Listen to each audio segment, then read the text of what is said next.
Dari kelas 3 KMA, kelompok pertama akuntansi manajemen akan menjelaskan hasil kerja tugas kelompok kami. Jadi saya akan menjelaskan soalnya terlebih dahulu, yaitu income statement, variable, dan absorption costing. Berikut adalah data-data yang dimiliki oleh perusahaan Jason untuk tahun terakhir. Terdapat beginning inventory-nya 0, unit produksinya ada 60.000 unit, unit sold-nya 57.400 unit. Setelah itu terdapat biaya variabel per unitnya, direct materials $9, direct labor-nya $6,5, variable overhead-nya $3,6, variable selling expense-nya $3. Setelah itu ada fixed cost atau biaya tetap per tahunnya, fixed overhead-nya $234.000, fixed selling and administrative expense-nya $236.000. Tidak ada barang yang sedang dalam proses, dan aktivitas normalnya adalah 60.000 unit. Expected dan actual overhead-nya biayanya sama. Setelah itu ada catatan tambahan, yaitu fixed overhead per unitnya $3,9 dan selling price per unitnya $32. Pertanyaan pertama adalah, how many units are in the ending inventory? Berapa banyak unit yang terdapat di persediaan terakhir? Soal nomor pertama ini akan dijelaskan oleh Erlina. Jadi saya akan menjelaskan soal pertama, yaitu ending inventory-nya berapa. Pertama kita masukin beginning inventory-nya, yaitu sebesar 0, karena di soal dia bilang 0. Kemudian kita tambahkan dengan unit yang sudah diproduksi sebesar 60.000 unit, kemudian dikurangi dengan unit yang terjual sebesar 57.400. Dapatlah hasil ending inventory, yaitu 2.600. Selanjutnya nomor 2 akan dijelaskan oleh Sheila. Soal nomor 2-nya yaitu without preparing an income statement, indicate what the difference will be between variable costing income and absorption costing income. Jadi di nomor 2 ini kita diminta untuk menyebutkan perbedaan income dari variable costing dan absorption costing tanpa membuat income statement. Simpelnya kita cukup melihat unit produce dan unit sold. Jika unit produce lebih tinggi daripada unit sold, maka operating income dari absorption costing akan lebih tinggi daripada variable costing. Di sini unit produce-nya 60.000 lebih tinggi daripada unit sold, yaitu 57.400. Jadi income di absorption costing akan lebih tinggi. Nah, perbedaan ini terjadi karena perbedaan cara perhitungan. Lalu selisih ini juga dikarenakan oleh fixed overhead. Kalau di variable costing, fixed overhead ini kita anggap sebagai biaya di periode itu, jadi bebankan habis. Pas bikin income statement, kita langsung pakai angka fixed overhead, yaitu 234.000. Tapi kalau di absorption costing, fixed overhead itu dialokasikan pada setiap unit produksi. Jadi 234.000 ini dibagi ke 60.000 unit yang diproduksi. Dan dalam membuat income statement, kita memakai angka fixed overhead sesuai dengan unit yang terjual. Jadi 57.400 dikali dengan fixed overhead per unit, yaitu 3,9. Lalu dari perhitungan itu bisa kita lihat fixed overhead di variable costing itu 234.000, fixed overhead di absorption costing yaitu 223.860. Jadi income di absorption costing akan lebih tinggi 10.140 daripada di variable costing. Selanjutnya nomor 3A akan dijelaskan oleh Julianti. Assume the selling price per unit is $32. Asumsikan bahwa harga jual per unitnya $32. Prepare an income statement using variable costing dan absorption costing. Siapkan laporan laba rugi menggunakan variable costing dan absorption costing.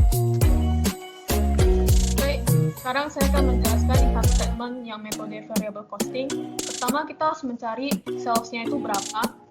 Cara carinya itu unit sold yang 57.400 dikali dengan assume sales-nya $32, dapatnya $1.836.800. Kemudian dikurangi dengan variable expense.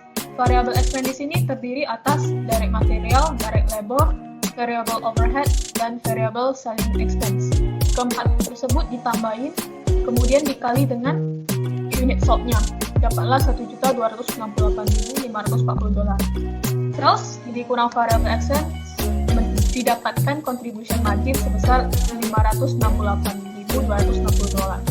Kemudian dikurangi dengan fixed overhead sebesar $234 dan fixed selling and admin expense $236. Operating income-nya dapatlah $98.260.000. Selanjutnya akan dijelasin oleh Nov. Selanjutnya nomor 3 yang bagian B, yaitu perhitungan laporan laba rugi menggunakan absorption costing. Di soal kami itu untuk nomor 3B kami menggunakan dua cara, ada cara 1 dan cara 2. Perbedaan ini hanya berbeda dalam perhitungan cost of goods sold-nya. Jadi untuk laporan laba rugi menggunakan metode absorption, pertama kita mencari salesnya dulu.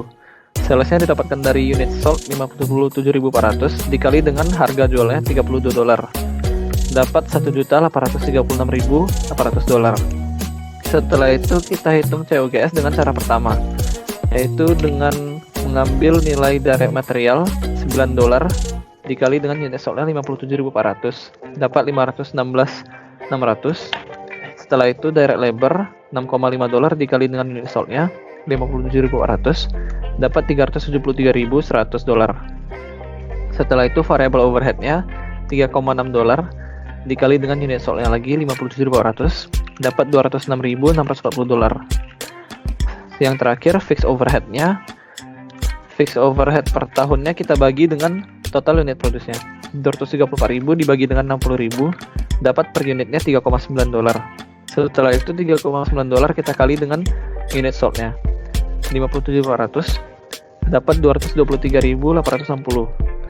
Setelah itu kita tambahkan semua cost-nya, dapat COGS-nya $1.320.200.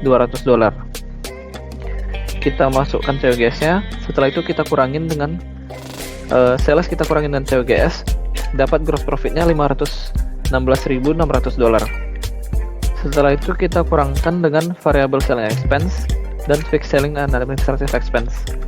Untuk variable selling expense-nya nilainya sebesar $172.200, itu didapatkan dari variable selling expense dikali dengan unit sold-nya.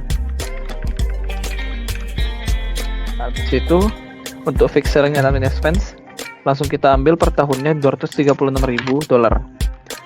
Kita kurangkan dapat operating income-nya $108.400. Untuk yang cara kedua akan dijelaskan oleh Venorika. Selanjutnya saya akan menjelaskan income statement dengan cara absorption. Cara kedua yang pertama itu salesnya kita ambil dari unit sold dikalikan dengan selling price per unit, maka diketemui $1.836.800. Terus COGS-nya di sini kita menggunakan cara yang beda daripada yang tadi, yaitu pertama direct material kita $9 dikali dengan unit produksinya, maka ketemu $540.000. Terus direct labor-nya $6,5 dikali 60.000, maka ketemu $390.000. Sama variable overhead 3,6 dikali 60.000, maka ketemu $216.000. Selanjutnya fixed overhead-nya itu 3,9 dikali 60.000, maka ketemu $234.000. Total manufacturing OH-nya itu ada $1.380.000. Ditambahin dengan beginning inventory-nya 0, terus less ending inventory-nya tadi 2.600 dikalikan dengan DMDL OH, maka ketemu 59.800. COGS-nya itu akan ketemu 1.320.200. Sales dikurangi dengan COGS, maka akan ketemu gross profit. Maka gross profit-nya itu ada 516.600 dikurangi dengan variable selling expense 172.200 sama fixed selling and admin expense 236.000, maka akan ketemu operating income 108.400. Seperti yang dibahas di soal 2, maka dari cara 3A dan 3B dapat kita temukan bahwa perbedaan operating income-nya itu ada $10.140. Sekian hasil penjelasan dari kami. Terima kasih sudah menonton. Jangan lupa subscribe, like videonya. Thank you.